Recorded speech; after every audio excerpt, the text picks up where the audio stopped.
tey da nga woote say militant ak ñi nga xamante ne ñooy say conseillers pour eggee leen programme de développement bi nga xamante ne moom nga nas pour l'émergence de la commune de Dinguiraye. Programme boobu nag nga fas yéene yóbbu ci jongante électoral bi ñu fas yéene amal ñaari fukki fan ak ñett weeru janvier atum 2022 boo doon ñëwaat tey ci solo ci programme boobu lan nga ñuy wax. asalaamaaleykum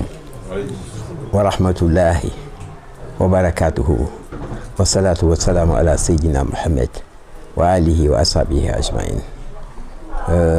Alhamdulillah, ñu ngi sant yàlla bu baax julli ci yonent bi di nuyu sama soppe yi nekk fii tàmbalee ci kilifa diine yi fi ñëw di nuyu kilifa yi aada yi ak sama mbokki jigéen yi ak jeunesse bi ak samay collaborateur yi ma wër. Loolu laa bëggoon wax avant may wax ci programme bi. Pour tontu sa question bi mooy lan programme mooy lépp. Programme boo amul xam nga lan lay tekki kii fi mu jëm xamu ko waaw moo tax programme bi ñi ma nekkal yëpp xam nañ ko ndax yàgg naa koo xalaat am na lu ma ci jëfe nag am na l'action avant la théorie mais biñ demee ba gaa ñi yëg ni waa Ngéwul ñu ngi ci seen gis seen bopp ñu xalaat ci nag def le travail de conception avec des spécialistes sur les domaines divers qui constituent le programme mooy njàng mi di paju mi di école bi di élevage bi maanaam sàmm gi ak yeneen yu nekk ci biir ndax juróom-ñetti poñ la loolu yëpp xalaat nañ ci kon loo xalaat loo xam ne ni dana jëmale doomu aadama fii ci Ngéwul xalaat nañ ci saytu nañ problème yi indi nañu ay solution maanaam jàngoro yi xam nañ ko te li koy faj incha allah indi nañ ko loolu moo tax programme bi amul lu ko ëpp solo xam nga boo ñëwee ci docteur bala moo xam ne da nga am feebar da lay def examen defal analyse waaw nga defee nag defee analyse ba pare xam feebar bi lan la waaye ñi fi nekk defuñu sax diagnostic bay xam ni commune bi lan moo ci ban problème moo fi am saytuñu ko sax saytuwuñu commune bi yan problème la am waaw ñoom daal lu leen intéressé rek mooy nguuru waaw man nag dugg naa ci biir def naa diagnostic saytu naa te wax naa ko suñu commune bi li fi nekk dafa metti dafa tiis xam nga li ñuy woowee fracture sociale moo di nga nekk ci aw askan nga gis ñii am ñii amuñu ñii mën a faj soxla ñii mënuñoo faj soxla am ñoo xam ne buñ bëggee faju te li may wax c'est sur le plan national sur le plan national fracture sociale bi mais sur le plan communal fracture sociale bi ni mu mel fii jéggi na dayoo lii xew fii ci ñàkk gi nekk fii ci commune Ngéwul yal nañ ci yàlla dindi metti na lool waaw kon nag ba ma defee diagnostic bi gis naa ni fii lu ñu fi mën a def mooy lenn fexe ba xale yi di liggéey fexe ba jigéen ñi am lu ñu jàpp te su ma ko waxee duñ ko weddi ndax jigéen ñi dimbali naa leen ba tàyyi waaw la ma leen joxoon léeg-léeg ñu ne ma yow di la ñu joxoon yokku na waaw la ñu joxoon ñu ciy liggéey yokku na fexe ba paj mi ñu seet nu ñuy subventionné garab yi sama collaborateur bi dinaa ci waxtaan ak moom toujours muy Ibrahima Kebe di liggéey ci hôpital waaw mi ngi liggéey ci hôpital lu mu xam ci mbirum garab ak yëpp loo xam ne nii dana mën a dimbali waa commune bi dama koy waxtaan nañ ba am yoon woo xam ne nii buñ fa jaaree paju mi fii dana wuute ak na mu demee woon fii boo amul xaalis doo faju mais xoolal koo wax baykat boo xam ne nii mbay rek lay yaakaar ordonnance yi di ñëw di dem ay 80 000 ay 60 000 fu mu koy jëlee loolu metti na mais boo yoree commune da ngay wut ndimbal wut ñoo xam ne dañuy subventionné garab yi garab bu doon jar junni jar 2000 lii hôpitaux yi am na ñetti centre d'hospitalisation ici wala 3 centres médicaux qui sont les principaux on les appelle postes de santé mooy bu Dingiraay mooy bu Kër Madiop ak bu Caytu dina renforcer lii waaw lii maanaam lal yi nañ ko yokk waaw danañ def ba nga xam ne ni personnel médical bi dana gën a apte dina ëpp compétence dina ëpp xariñ pour recevoir malade yi ak yeneen kooku c'est sur le plan santé. Éducation aussi on a des idées dinañ yokk fourniture yi ñu doon jox xale yi dinañ CM bi dana dem ba yoo xam ni xale yi soxla woon nañ ko ñun dinañ ko fa def incha allah. gis nga am na lu moo préparé bu leen neexee ñu def ko ci aspect culturel bi bu leen neexee ñu def ko ci aspect éducation waaye fii bëgg naa fee def bibliothèque municipale xam ngeen bibliothèque municipale ni muy fonctionner dinañ ko ci def bibliothèque boo xam ne nii dafay am des éléments pas seulement des livres mais des éléments sonores bon bibliothèque municipale boo xam ne nii c'est compatible avec le monde digital dans lequel nous nous trouvons boo déggee monde digital mooy xale yu bees yi ay informatique ak yeneen loolu moo may permettre ma wax naa ci sama programme yàgg naa koo wax dinaa xeex ak la fracture sociale pas la fracture numérique je veux dire fracture sociale ci laa nekkoon rek fracture numérique mooy lan boo nekkee Dakar nga yor sa portable bii rek ni ngay mën a liggéeyee boo ñëwee fii Dingiraay doo ko man fii amul connexion dafa faible waaye léegi loolu moo lay wax ni kon ku dëkk Dingiraay wala ku dëkk Ngeewul mënul am entreprise mais Abdou Karim Sy war naa am ordinateur am toog ci njege di liggéey di wax àdduna bi yëpp le monde c'est un grand village mais loolu ñun mënuñu koo am connexion bi baaxul c'est l'une des conséquences de la fracture numérique et c'est extrêmement dangereux c'est un facteur de sous-développement c'est un facteur de sous-développement la fracture numérique loolu dañ ci war a xeex kon bibliothèque municipale bi bu ñëwee dana fekk nu améliorer connexion yi xale yi ñëw ci bibliothèque municipale bi di dugg ci biir di xool seeni vidéo yi jàngale laa wax les vidéos instructives waaw di ñëwee di xool yeneen xereñte yoo xam ne nii yàlla defal na ko doomu aadama te ñeneen ñu ngi ciy jariñu ñun mënuñu cee jariñu waaw bokk na ci c'est important te bokk na li gën a bu ñëwee nag ci affaire aménagement du territoire naa wax yoon wi parce que yoon wi la jël na ñëpp mais bu ñu wax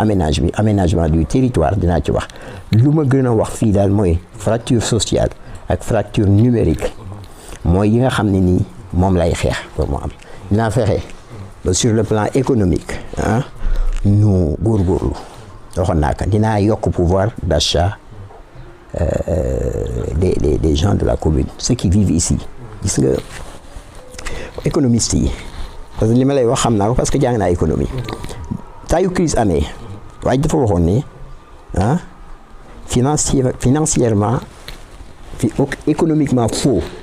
mais financièrement juste en période de crise économique la seule façon de relancer l'activité économique est d'augmenter la demande globale. Augmenter la demande globale, c'est quoi? Donner aux agents économiques le pouvoir d'achat.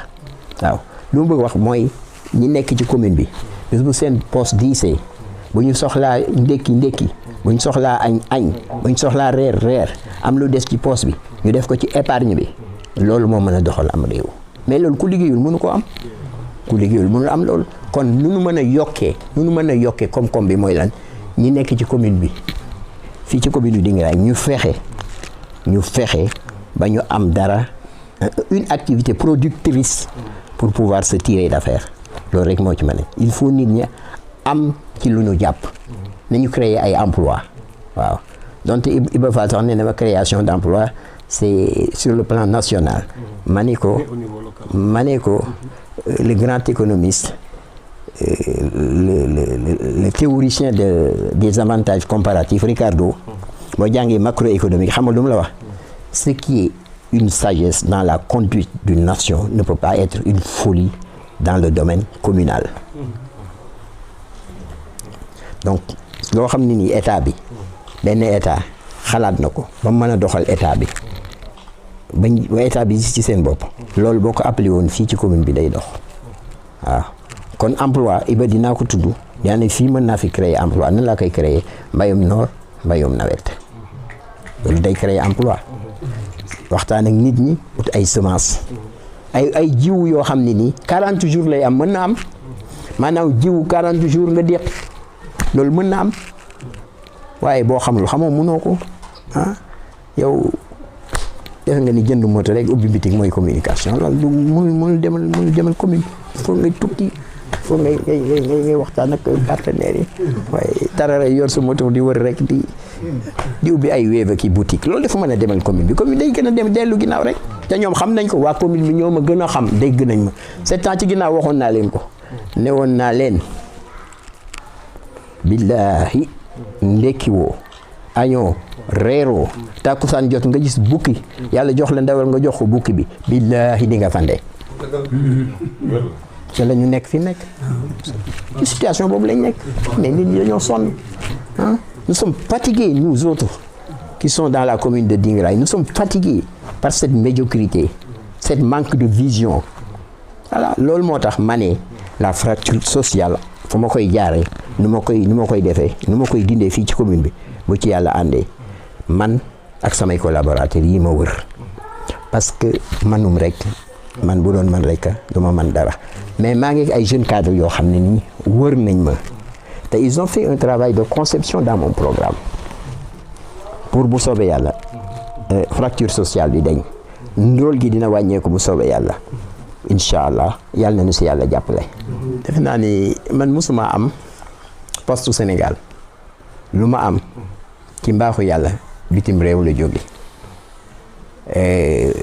xam naa bu ñu demee bay wax sama CV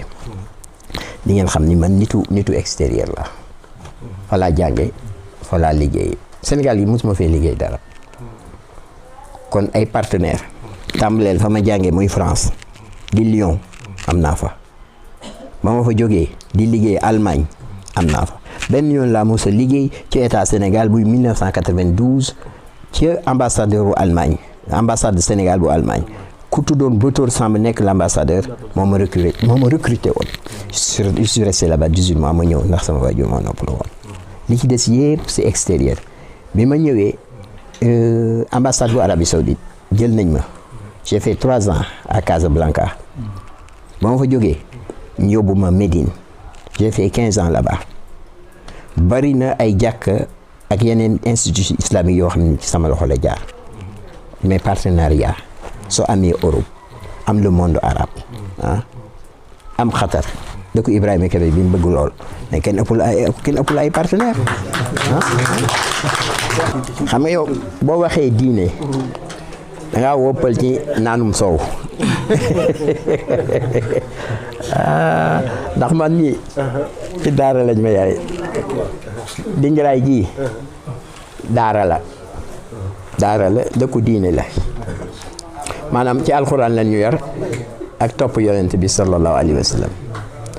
boo jógee fii sori wuñu dara ay séenante nag Daaru Njaay dëkku diine lañu foofu macha allah boo fa duggee di nga xam ne ñooñu dëkku diine lañu ndax ña ngi fay jàngale alxuraan te feeñ na ci seen jikko boo jógee Daaru Njaay demal Garam am na benn kilifa bu fa nekk bu ñu woowee sëñ Bassirou Mbacké moom bi mu ñëwee ci commune bi yàggul lool waaye waa commune bi yëpp dañ naan sëñ Bass yàq ngaa ñëw ndax ni mu jëmmale islam fii waaw kooku damay wax ak moom toujours mais daf ma naan li ma gën a neex ci yow mooy diine ji rek waaw gis nga boo demee caytu ñu ngi ci doon wax léegi waa kër waa Daaru Salaam ñi nga fa boo demee Thiel am na sëñ bu fa nekk sax mi ngi fi moom day làqatu waaye moom ci gaañ ñi la bokk mi ngi fi ñoom tam diine lañu bëgg wuy sëñ Bay Njaay mi diine rek lañ bëgg parce que sëriñ chef religieux yi nekk fii yëpp ñoom ñëpp samay gaay lañu ñoom ñëpp koo fi lim ndax xam nañ ñi nekk ci man maa ngi leen koy wax solennellement waxtaan naa ci ak maam Thierno Mbacke bu dëkk bu rëy moom itam Daaru Musti la dëkk moom itam jàmbaar la parce que mi ngi ci mbay mi ngi jàngale xale yi waaw gis nga boo jëwee fii ci garaam soriwul dara ñoom itam diine moo leen intéressé xam nañ ni man ni fi may jëmale programme bi xam nañ ni sama programme éducation daara ak wutal sëriñ yi ay tracteur yu ñu bàyyee ab sëriñ loolu rek la bëgg boo amee ab sëriñ boo bëgg am sëriñ mu kontaan ci yow nee ko daara ji dinaa dimbali waa daara ji ci téere alxuraan dinaa la wutal ay tracteur yooyu bàyyee kon mu ànd ak yow waaw ay sëriñ loolu rek la bëgg te nun sëriñ yi nekk fii yëpp ngay politique ak nga bañ a politique nga ànd ak ñun alhamdulilah ñu bari ñun la ñu àndal waaye du ñàkk sax ñu àndut ak ñun mais ku di sëriñ di chef religieux fii ameel nañ la ngërëm parce que ni nga amee taxawaay ci société bi dafa am solo xale yu bari yu taxawaalu nga jël leen di leen jàngal nit ñu bari ñoo xam ne nii seen loxo jotu seen ginnaaw ngay bay di leen dundal mais ñooñu dañ leen war a jàppale sëriñ yooyu dañ leen war a jàppale moo tax li nga wax léegi moom mooy sama première étape bu ñu yàlla joxee ndam renforcer les chefs les chefs religieux par l'agriculture mais surtout par l'assistance logistique et toute autre assistance pour les élèves qui sont dans les écoles coraniques bu soobee yàlla comme relation yëpp xam nañ ma ak Arabie Saoudite man fii avant Covid bi di am parce que kayit gi dinaa leen ko won léegi kayit gi lu ñu def ci sama kayit dañ njëkk a def comme métier interprète arabe français interprète arabe français après lan lañ ci def mustachar xaas mustachar mooy conseil spécial mustachar xaas du prince c'est-à-dire le frère du roi d'Arabie Saoudite ñu koy Abdul Ilahi man maa doonoon son conseil spécial waaw kon partenariat avec le monde arabe kooku lu yomb la donc xam naa ni loolu moom bu ñu yàlla dimbalee ba ñu jël maire bi sëriñ yëpp dinañ kontaan waaw ndax yàlla jox na ma xame ak pays arabe yi waaw loolu moom amul problème incha allah Arabie Saoudite Dubaï Qatar Bahreïn ba Oman waaw ñoom ñëpp samay waay lañu parce que la commune a deux sources principales de financement mooy l'État ak le partenariat ñaari bu weesoo loolu mënut a am feneen te état bi ñaata commune ñoo fi nekk 500 et quelques mais dafa mën a dimbali 500 yëpp mënut nekk xam nga ba ngeen dégg-dëgg commune la kay defar ka nekk maire day dagg bi avion dem lijjanti ñëw jox waa commune bi salaire am sax da ko war a jox ñi nga xam ni dañoo kii oto bi sax bu mu ko laal mais jël oto commune di ci kalandoo dem Touba di ci kalandoo loolu dafa jaadu loolu war ngaa nekk maire. loolu am na fi. ñu équipe bu fi nekk ñoom dañuy jël oto yi maanaam. mais fii waa commune baa ngi nii est-ce que ana oto commune bi. nekk fii di jaay man mais loolu wana yow man xool dama leen koy wax jomb naa jël oto commune dama ko jël. loolu am na fi y a aucun problème donc pour répondre à ta question partenariat bi rek doy na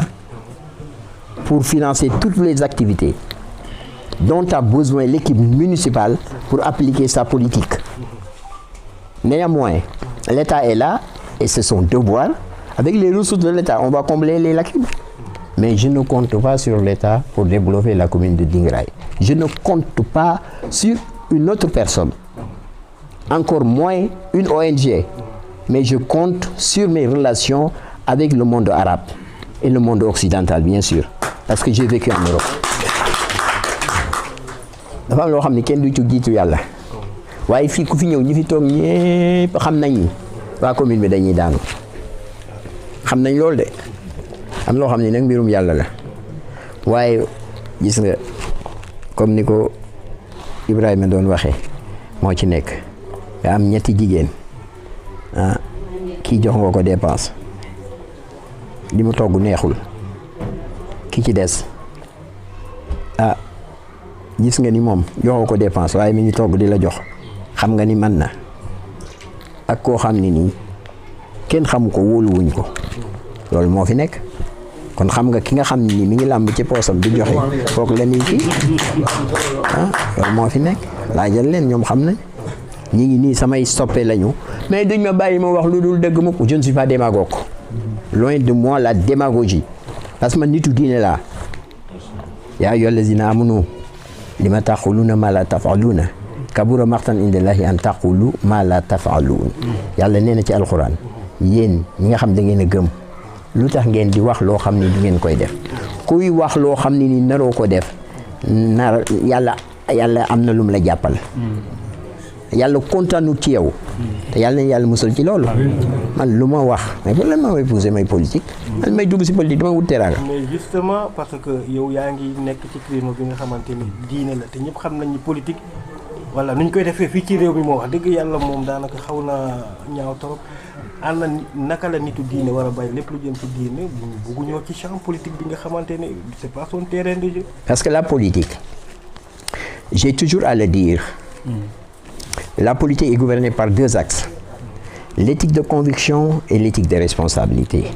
L'éthique de conviction, c'est celui qui mène la politique avec une certaine moralité. L'éthique de responsabilité, il fait fi de la moralité. Mooy politique bindkat ba dafa waxoon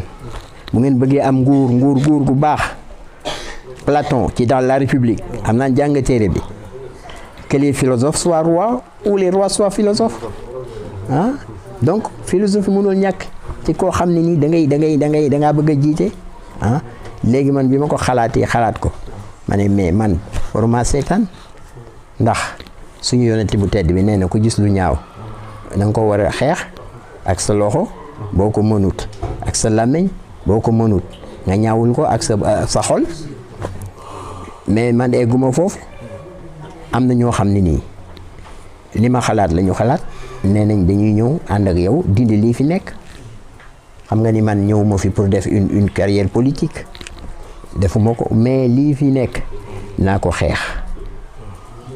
ba yàlla defal ñu ci ndam ma ànd ceeg ñoo xam ni seeni loxo set na waaw kii am liggéey ne hôpital nekk xaritu ministre bi kooku nga xam ne bu ñëwee di liggéey ak ci mairie bi est-ce que kooku xalaat na di jënd ay moto ak ubbi bitigu Wave waaye yow xam nañ loolu du sotti waaye loolu du sotti mais loolu lañ fi nekk nañ wax dëgg gi mairie bi mais yow ko xam ne ni da nga doon yow koo dañ wax dëgg gi dëgg wàññiwul dara koo xam ne nii yaa ngi doon nekk marché HLM di ambulant tey ngay terrasse tey ngay ubbi bitig tam loolu ci mairie bi nga ko jëli foo koy jëli du loo donn du loo liggéey du loo xam mais jël nga alalu askan wi loolu askan wi ñoo ko war a xam xeex ko waaw askan wi ñoo ko war a xam xeex ko voilà justement koo fi gis mu ànd ak man ñi ay directeur d'école lañu ñi ay agent administratif lañu ñi ay diplômé lañu ñi ngi liggéey ak naar yi fii ci Dakar mais soxlawuñu politique pour am ci dara dañoo ñëw pour wàllu su seen gox parce que xam nañ li fi dox jaaduwul non dafa am une histoire APR man bu ñu nekkee maire fii man maa tax man ma nekk Arabie Saoudite ñu wax ma ñu ne ma dimbali ñu Kébé ñëwal boo ñëwul ay dëmbooj dina nangu commune bi yaa ci mën dara ma ñëw ñu wor ma parce que dinaa ànd ak ñoom du ma ànd ak ñoom loolu la dañ maa war léegi alors moo xool parti yi ma xam ni réalité socio-politique fii ci Ngéwul PDS est bien enraciné waaw te ñu bëri ànd wuñu ak man ci jamono ku mel ni Modou Fall sama collaborateur bu jàmbaar boo waxee mun la war ngaa ñëw PDS de boo bëggee ma ànd ak yow léegi bon ma xam ni am na ñeneen ñu baax ñu fi nekk di ay sage ci gox bi ku mel ni Cheikh Fall bu Tungoor yàlla na fi yàgg te wér ku mel ni Pape Fall bu Pape Kane bu Garam ak ñeneen ñu baax ay nitu PDS lañu mais ñooñu ma waxtaan ak ñoom ñu ne ma kaay PDS fekk na